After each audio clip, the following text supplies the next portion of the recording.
Hello, dear students. Welcome back to the class. Good morning, all of you. My name is C. रौनक अग्रवाल और हम यहाँ पे पढ़ने वाले हैं बिजनेस स्टडीज़, जैसा कि आप सब जानते हैं। लास्ट क्लास में हम पढ़ चुके थे chapter 2 principles of management part 5। आज पार्ट 5 आज का क्लास है। पार्ट 4 हम लास्ट क्लास में पढ़े थे और पार्ट 4 में हमने सीखा था प्रिंसिपल्स ऑफ मैनेजमेंट के 3 प्रिंसिपल। पार्ट 4 में हमने देखा था 3 प्रिंसिपल, यानी कि 3 प्रिंसिपल्स में से क्या थे? Discipline, unity of command and unity of direction. ठीक है, ये पार्ट 4 में हमने देखा था। इसके अलावा पार्ट 3 में हमने देखा था division of work, authority and responsibility. पहले 2 प्रिंसिपल जो थे वो मतलब division of work and authority and responsibility, ये हम सीखे थे पार्ट 3 में। पार्ट 4 में हमने सीखा था discipline, unity of command and unity of direction. और आज अपन सीखेंगे 3 नए प्रिंसिपल, जिसका नाम है subordination of individual interest to general interest. 7 number is remuneration of persons and 8 number is centralisation and decentralisation. जैसा कि मैं पहले से बता रहा हूँ आपको, फियोल प्रिंसिपल हैं और चैप्टर 2 प्रिंसिपल्स ऑफ मैनेजमेंट बहुत ही इंपॉर्टेंट चैप्टर है। इस चैप्टर से ऑन एन एवरेज आपको 5 to 8 मार्क्स का क्वेश्चन कवर होता है और फिक्स्ड है। प्रिंसिपल से ही क्वेश्चन कवर किया जाता है और सारे प्रिंसिपल्स इंपॉर्टेंट है, तो बहुत ध्यान से आपको क्लास करना है। मैं आपको वही चीज़ बार बार बोलता हूँ कि प्रिंसिपल्स ऑफ मैनेजमेंट बहुत ही इंपॉर्टेंट है और यू विल नेवर नो कि कौन से प्रिंसिपल किस वक्त पूछे जा सकते हैं। तो बहुत ध्यान से क्लास कीजिए। कोई प्रॉब्लम है तो आप पूछ सकते हैं, मुझसे कांटेक्ट कर सकते हैं, कमेंट बॉक्स में पूछ सकते हैं, जैसा भी आपका इच्छा है आप पूछ सकते हैं। और मैं अपना पूरा एफर्ट्स लगाऊंगा कि आपको प्रैक्टिकली इस प्रिंसिपल को समझाऊं और आपको ये चीज़ पूरा आपके माइंड में सेट हो जाए, आपको इसको रट्टा ना लगाना पड़े। कॉन्सेप्चुअली आप इस चीज़ में आप सीख जाएंगे। एक बार आप ये प्रिंसिपल सीख गए तो आपको याद करने का ज़रूरत नहीं है, आप अपने ओन वर्ड्स में भी लिख सकते हैं और सीबीएसई आपको इसके बदले मार्क्स देगा। तो समझना इंपॉर्टेंट है और समझ में तब आएगा जब आप ये क्लास को बहुत अच्छे से ध्यान से करेंगे। कॉन्सेप्चुअली बहुत क्लियर मैं आपको इस चीज़ में करने वाला हूँ। तो चलिए शुरू करते हैं। अपना जो पहले के प्रिंसिपल्स हैं, आप उनको अगर देखना चाहते हैं तो आप पहले देख सकते हैं और चैनल को सब्सक्राइब करेंगे तो इस टाइप के नए नए वीडियो आपको मिलते जाएंगे। कोई भी अपडेट रहेगा आपको बिजनेस स्टडीज़ से रिलेटेड मिल जाएगा। वीडियो देखने के बाद ज़रूर लाइक कर दीजिएगा अगर अच्छा लगेगा वीडियो तो, और नहीं अच्छा लगेगा तो डिसलाइक का बटन भी है, वो डिसलाइक भी ज़रूर कर लीजिएगा, तो मुझे पता चल जाएगा कि डिसलाइक से कि वीडियो अच्छा नहीं है और मैं अपने आप को उस चीज़ के लिए इम्प्रूव कर पाऊँगा। तो शुरू करते हैं। 6 number principle, subordination of individual interest to general interest. 1 second में समझ में आ जाएगा आपको ये प्रिंसिपल जब मैं आपसे एक क्वेश्चन पूछूंगा। वो क्वेश्चन है, मुझे बताइए, आप में से कई लोग क्रिकेट के लवर होंगे, क्रिकेट, ठीक है, क्रिकेट लवर, उनके लिए क्वेश्चन है। विराट कोहली का नाम तो सुना ही होगा आपने, विराट कोहली। जिन्होंने नहीं सुना, एक प्लेयर हैं, क्रिकेट के एक प्लेयर हैं, ठीक है। मुझे बताइए, विराट कोहली जब सेंचुरी मारता है तो कैसा लगता है? बहुत अच्छा लगता है सर, हम खुश हो जाते हैं, हमको ऐसा लगता है कि हमने सेंचुरी लगा दिया। यस, मैं समझ सकता हूँ। विराट कोहली का सेंचुरी, डबल सेंचुरी या जो भी, अब अभी तो ये आपका आईपीएल वगैरह भी चल रहा है, वो भी कई कई लवर्स होंगे आईपीएल के भी, और उसमें भी आप विराट कोहली को देखते होंगे। तो कुल मिलाकर के विराट कोहली जब रन्स जब बनाते हैं वो, और जब सेंचुरी वगैरह लगाते हैं तो काफ़ी लोग खुश होते हैं, ठीक है। लेकिन मुझे बताइए, इंडिया टीम का बात कर रहा हूँ मैं, कि विराट कोहली का 100 मारना यानी कि सेंचुरी लगाना इम्पोर्टेंट है या फिर इंडिया का विन होना, ठीक है।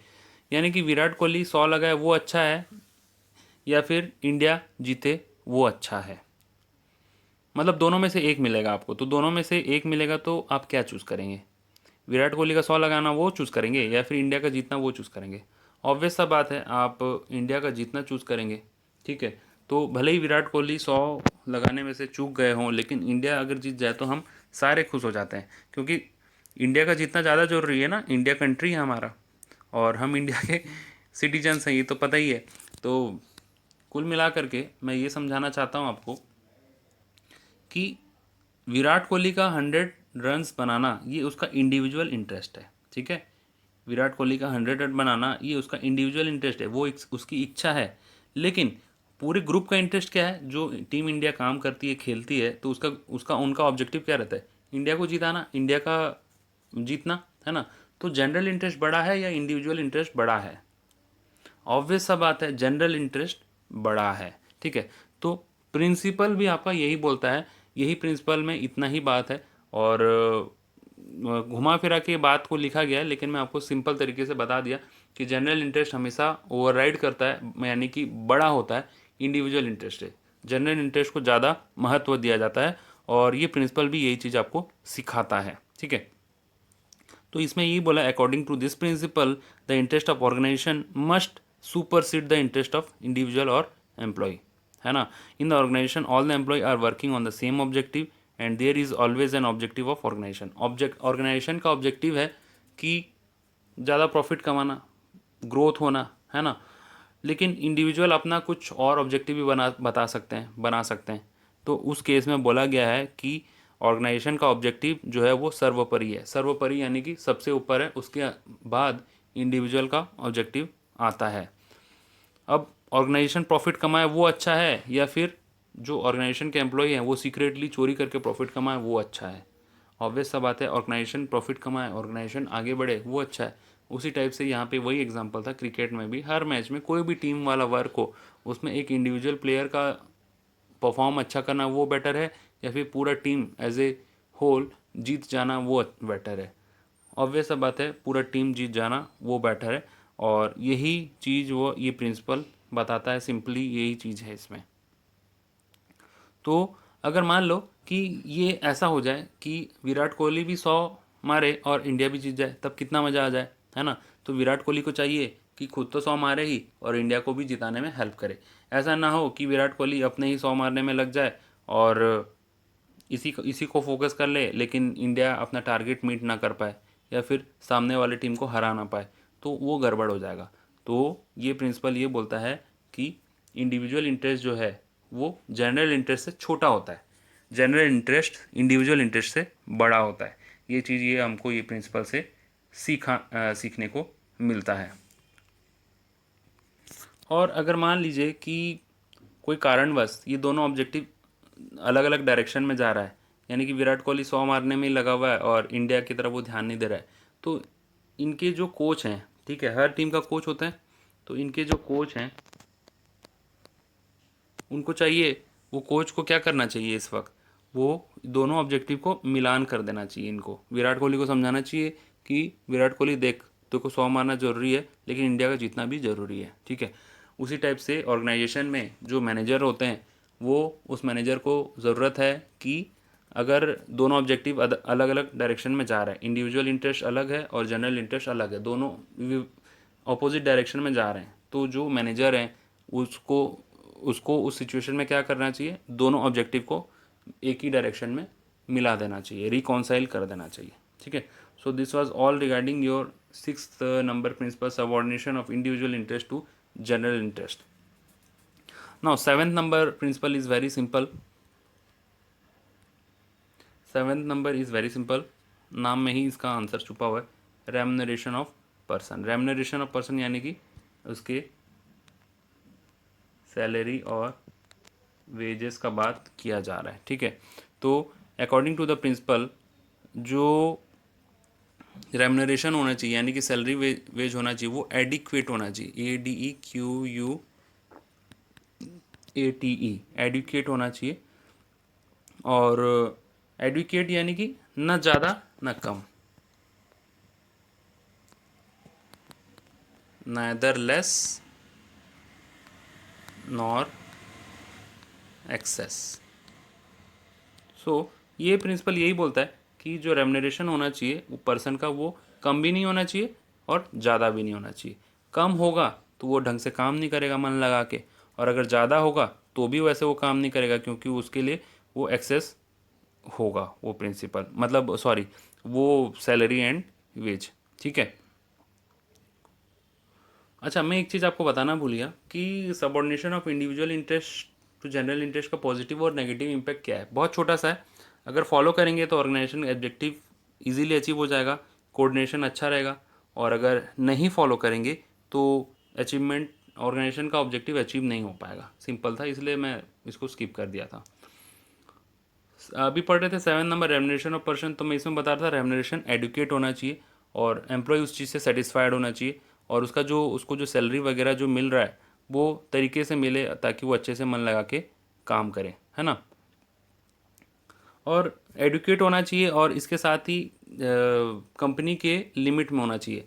ऐसा नहीं कि कंपनी उस एम्प्लॉय को अफोर्ड नहीं कर पा रहा है। कंपनी के पास मान लीजिए एक एम्प्लॉय का सैलरी है 50,000 रुपया, but company can't afford that employee. Company के पास इतना प्रॉफिट नहीं है कि उसको सैलरी दे पाए, तो उस केस में कंपनी को वैसा एम्प्लॉय नहीं रखना चाहिए, है ना। और कंपनी को जो भी एम्प्लॉय रखें उनको प्रॉपरली सैलरी देना चाहिए, एडुकेट सैलरी देना चाहिए, है ना। अब इसका पॉजिटिव इम्पैक्ट क्या है, अगर इसको फॉलो करेंगे तो इससे फ़ायदा क्या होगा। पॉजिटिव क्या है, फ़ायदा क्या होगा, एम्प्लॉय मोटिवेटेड रहेंगे,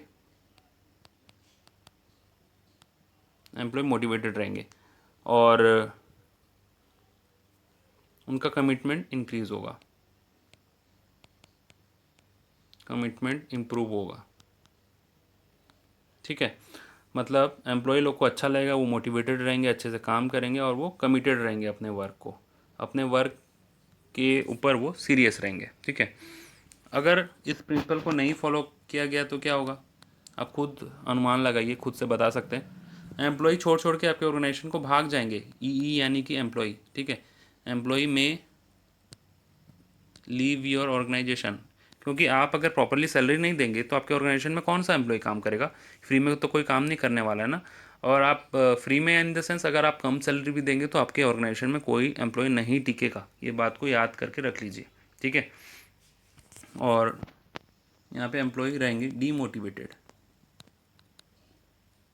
एम्प्लॉय रहेंगे डीमोटिवेटेड, ठीक है। एम्प्लॉय को मोटिवेशन नहीं मिलेगा, वो लोग अच्छे से काम नहीं करेंगे। कोई मिला करके कॉमन सेंस वाला प्रिंसिपल है, अच्छे सैलरी देंगे आप तो अच्छा से काम करेंगे, एक्सेस भी नहीं होना चाहिए, कम भी नहीं होना चाहिए। और अगर कम सैलरी देंगे तो वो लोग अच्छे से काम नहीं करेंगे, ऑर्गेनाइजेशन को छोड़ के चले जाएंगे, ठीक है। So this was regarding your 7 number principle, जिसका नाम था remuneration of persons. Now the third one is centralisation and decentralisation. बहुत ध्यान से सुनने का, टेक्निकल प्रिंसिपल है, ठीक है। सेंट्रलाइजेशन एंड डिसेंट्रलाइजेशन, पहले तो इसका मतलब समझ लीजिए। Centralisation means concentration of power in hands of few persons, ठीक है। Concentration of power in hands of few person, इसको बोलते हैं हम सेंट्रलाइजेशन, ठीक है। अच्छा, डिसेंट्रलाइजेशन का मतलब क्या है, इसका opposite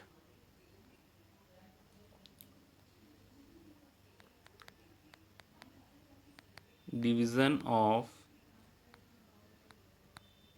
power in multiple hands, ठीक है। डिसेंट्रलाइजेशन का मतलब ये है, ठीक है। तो चलो हो गया, प्रिंसिपल ख़त्म, समझ में आया। नो सर, आप यही बोलेंगे, मुझे पता है, क्योंकि मैंने कुछ समझाया नहीं अभी, तो सिर्फ मैंने मीनिंग बताया है कि सेंट्रलाइजेशन का मतलब क्या होता है और डिसेंट्रलाइजेशन का मतलब क्या होता है, ठीक है। सेंट्रलाइजेशन का मतलब ये होता है कि जो पावर है, जैसे ऑर्गेनाइजेशन में जो जो बॉस है वो सारे पावर अपने हाथ में रखेगा, वो पावर किसी को भी नहीं देगा, तो उसको बोलते हैं हम सेंट्रलाइजेशन।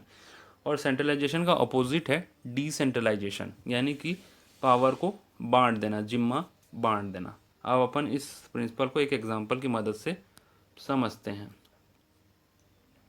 एक ऑर्गेनाइजेशन है, सपोज टाटा का एग्जांपल ले लें,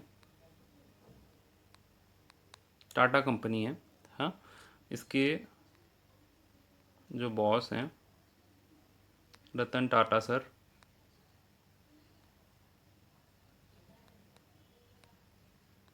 ठीक है, ये इनके बॉस हैं, ठीक है। अब अब इनके अंडर में एम्प्लॉयज़ भी काम करते हैं। सपोज़ 2 मैनेजर इनके अंडर में काम करते हैं, एक का नाम है ए, एक का नाम है बी। अब ए के अंडर में अगेन कई लोग हैं, 1 2, ठीक है। और बी के अंडर में 2 लोग हैं, 3 4, चलिए 3 लोग हैं, 5, ठीक है। तो इस टाइप से इस ऑर्गेनाइजेशन में काम होता है। सिर्फ जितना मैं बोल रहा हूँ उतना ही सोचिए, ज़्यादा मत सोचिए, ठीक है। एक कंपनी जिसका नाम है टाटा, उसके बॉस हैं रतन टाटा, ये एक्चुअल में है। अब रतन टाटा के अंडर में 2 मैनेजर्स हैं, ए और बी। अब ए जो मैनेजर है वो अपना काम करवाने के लिए अपने अंडर में 2 और एम्प्लॉय को रखा है, जिसका नाम है 1, एक का नाम है 1 और एक का नाम है 2। उसी टाइप से बी जो मैनेजर है उसके अंडर में देर आर 3 एम्प्लॉयज़, एक का नाम है 3, दूसरा का नाम है 4 और तीसरा का नाम है 5। यहाँ तक बात समझ में आया? ठीक है। अब सेंट्रलाइजेशन डिसेंट्रलाइजेशन का मतलब क्या है? सेंट्रलाइजेशन कब होगा? सेंट्रलाइजेशन तब होगा जब रतन टाटा सर बोलें कि सारा डिसीजन मैं लूँगा, कोई भी चीज़ करोगे तो मुझसे पूछ के करो, परचेज भी करना है तो मैं करूँगा, सेल्स भी करना है तो मैं ही लूँगा उसका भी डिसीजन। लेट्स से मान लीजिए ये ए जो है ये परचेज वाला बंदा है, परचेज वाला मैनेजर है, और ये बी जो है वो सेल्स वाला मैनेजर है, ठीक है। अच्छा, अब तो रतन टाटा सर क्या बोले कि परचेज़ का सारा डिसीजन मैं लूँगा, सेल्स का भी सारा डिसीजन मैं लूँगा, परचेज़ कहाँ से करना है वो मैं बताऊँगा, सेल्स कहाँ पे करना है वो भी मैं ही बताऊँगा, और इसके अलावा भी कोई और डिसीजन है तो वो भी मैं लूँगा, ठीक है। तो वो बन जाएगा centralisation of power in the hands of only 1 person, जिसका नाम है रतन टाटा। क्लियर है? यहाँ तक बात तो क्लियर होगा मेरे ख्याल से आपको।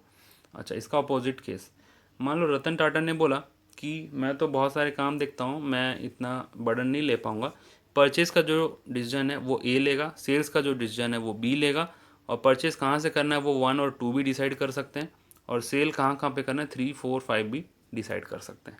तो ये हो जाएगा division of power in multiple hands, ठीक है। ये हो गया division of power in multiple hands. आप देख पा रहे होंगे ना, सबके हाथ में कुछ ना कुछ पावर है। ए के हाथ में पावर है परचेज़ का, बी के हाथ में सेल्स का पावर है, 1 और 2 के हाथ में ये पावर है कि वो कहाँ से खरीदना है ये लोग खुद डिसाइड करेंगे, और सेल्स का पावर 3 4 5 के हाथ में। तो कुल मिलाकर के पावर डिवाइडेड है, और रतन टाटा जी के हाथ में भी कुछ पावर है, अदर ग्रुप का पावर जो है वो इनके हाथ में है, ठीक है, समझ में आया? तो ये है division of power in the multiple hands, ये बन जाएगा आपका डिसेंट्रलाइजेशन का केस।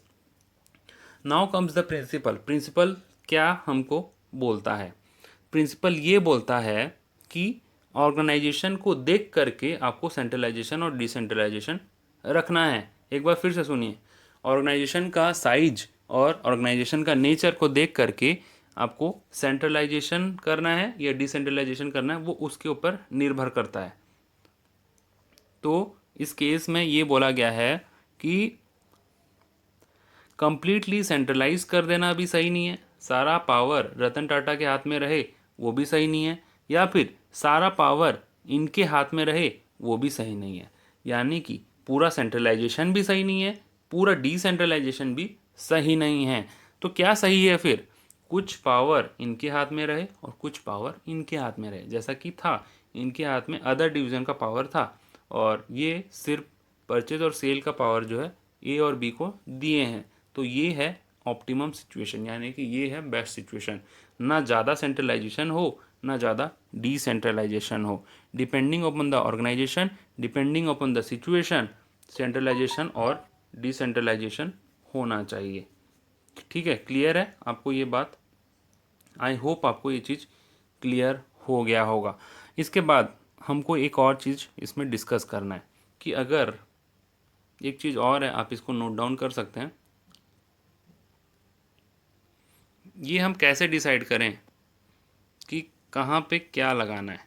देखिए, अगर ऑर्गेनाइजेशन स्मॉल है,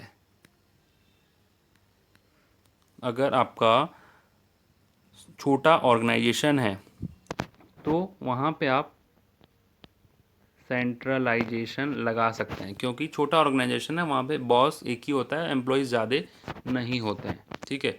उसी टाइप से अगर ऑर्गेनाइजेशन आपका बड़ा है, if the organization is big, then in that case you should prefer decentralisation, क्योंकि वहाँ पे बहुत सारे वर्क होते हैं और वर्क को अगर डिवाइड नहीं किया गया तो एक इंसान ओवरबर्डन हो जाएगा। ठीक है, तो ऑर्गेनाइजेशन छोटा है तो सेंट्रलाइजेशन, बड़ा है तो डिसेंट्रलाइजेशन। इसके साथ ही अगर आपके और ऑर्गेनाइजेशन के एम्प्लॉयज़ जो हैं दे आर टैलेंटेड, एम्प्लॉयज़ दो कैटेगरी के होते हैं, एक होते हैं टैलेंटेड, एक होते हैं लेस टैलेंटेड। तो अगर वो लोग टैलेंटेड हैं तो क्या करना चाहिए, आप खुद दिमाग लगाइए, बोलिए। अगर टैलेंटेड हैं तो डिसेंट्रलाइजेशन कर दीजिए, वो लोग काम कर लेंगे। और अगर वो लोग बुद्धू लोग हैं, लेस टैलेंटेड हैं, तो वहाँ पे आपको खुद ही डिसीजन लेना सही रहेगा। तो वहाँ पे आपको सेंट्रलाइजेशन रखना चाहिए, क्योंकि अगर वो लोग बुद्धू लोग हैं, नालायक लोग हैं, तो वो लोग गलत सलत डिसीजन ले लेंगे, डिसेंट्रलाइजेशन का गलत फ़ायदा उठा लेंगे और आपको हो जाएगा लॉस। तो दो गुरु मंत्र है। गुरु मंत्र क्या है, छोटा ऑर्गेनाइजेशन है तो सेंट्रलाइजेशन, बड़ा ऑर्गेनाइजेशन है तो डिसेंट्रलाइजेशन। लेकिन इसके बाद भी एम्प्लॉयज़ को भी देख लीजिए ज़रा, एम्प्लॉयज़ अगर टैलेंटेड हैं तो डिसेंट्रलाइजेशन, एम्प्लॉयज़ अगर कम टैलेंटेड है यानी कि बेवकूफ़ हैं समझ लीजिए, तो आप सेंट्रलाइजेशन कर लीजिए। So this was the theory regarding centralisation and decentralisation. I hope आपको समझ में आया होगा। पॉजिटिव इफेक्ट क्या है, अगर सेंट्रलाइजेशन, अगर इस चीज़ को आप फॉलो कर लिए, अगर बैलेंस बना ली सेंट्रलाइजेशन और डिसेंट्रलाइजेशन का, तो डिसीजन मेकिंग भी अच्छा होगा, ऑर्गेनाइजेशन अपना ऑब्जेक्टिव को अचीव कर लेगा, है ना, और कंट्रोल भी सही रहेगा, स्ट्रिक्ट कंट्रोल हो सकता है। मतलब बॉस से लोग डरेंगे भी। लेकिन मान लो अगर वायोलेट कर लिए ये प्रिंसिपल का, सही से सेंट्रलाइजेशन डिसेंट्रलाइजेशन नहीं किए, तो गलत इसका इम्पैक्ट होगा। यानी कि जैसे मान लो अगर ज़्यादा सेंट्रलाइज हो गया, बिल्कुल भी पावर किसी को दिया नहीं गया, तो उस केस में क्या होगा, डिसीजन मेकिंग में डिले हो सकता है, ऑर्गेनाइजेशन ढंग से रन नहीं कर सकता, ओवरबर्डन हो जाएगा एक इंसान अगर ज़्यादा सेंट्रलाइज हो गया तो। और इसी जगह अगर ज़्यादा डिसेंट्रलाइज हो गया तो मिसयूज़ ऑफ अथॉरिटी भी हो सकता है, इंसान अपने पावर का गलत इस्तेमाल भी कर सकता है। ठीक है, so this was the principle of centralisation and decentralisation. And today we discuss three principles, that is subordination of individual interest to general interest, second is remuneration, and third one is centralization and decentralization. एक बार फटाफट से revision कर लेते हैं। पहला है subordination of individual interest to general interest, यानी कि विराट कोहली का 100 रन बनाना ज़्यादा ज़रूरी नहीं है, लेकिन इंडिया का टीम इंडिया का जीतना बहुत ज़्यादा ज़रूरी है, यानी कि ग्रुप का जो गोल है वो ज़्यादा इंपॉर्टेंट है इंडिविजुअल गोल से। सेकंड है remuneration of person. Remuneration of person कैसा होना चाहिए, एडिक्वेट होना चाहिए, ना ज़्यादा ना कम। अगर ज़्यादा दे देंगे तो वो वैसे भी काम नहीं करेगा, और कम दे देंगे तो आपके ऑर्गेनाइजेशन को छोड़ करके चला जाएगा, वो आपके वो मोटिवेटेड फील नहीं करेगा। Third is centralisation and decentralisation. अभी पढ़े, सेंट्रलाइजेशन अच्छा है कि डिसेंट्रलाइजेशन अच्छा है, आप बोलिए। इसका करेक्ट आंसर है ना सेंट्रलाइजेशन ज़्यादा अच्छा है ना ज़्यादा डिसेंट्रलाइजेशन अच्छा है, दोनों का एक ऑप्टिमम बैलेंस होना चाहिए। छोटा ऑर्गेनाइजेशन है तो वहाँ पे सेंट्रलाइजेशन कर लीजिए, काम चल जाएगा, लेकिन बड़ा ऑर्गेनाइजेशन है तो वहाँ पे डिसेंट्रलाइजेशन करना ज़रूरी है। उसी तरीके से आपके ऑर्गेनाइजेशन के एम्प्लॉयज़ अगर टैलेंटेड हैं तो वहाँ पे डिसेंट्रलाइजेशन कर लीजिए, अगर कम टैलेंटेड है तो वहाँ पे सेंट्रलाइजेशन कर लीजिए। और कंपनी को सिचुएशन के हिसाब से सेंट्रलाइजेशन और डिसेंट्रलाइजेशन का बैलेंस बना करके रखना चाहिए। So this was the all regarding the principle of 6, 7, 8 and subordination of individual interest, remuneration of person and centralisation and decentralisation. आज के लिए इतना ही। आई होप आपको बहुत समझ में आया होगा, आपको बहुत मज़ा भी आया होगा वीडियोज़ की तरफ प्रिंसिपल पढ़ते वक्त। अगर वीडियो रियल में अच्छा लगा तो लाइक कीजिए, चैनल को सब्सक्राइब कीजिए। Thank you for watching this video. Have a nice day.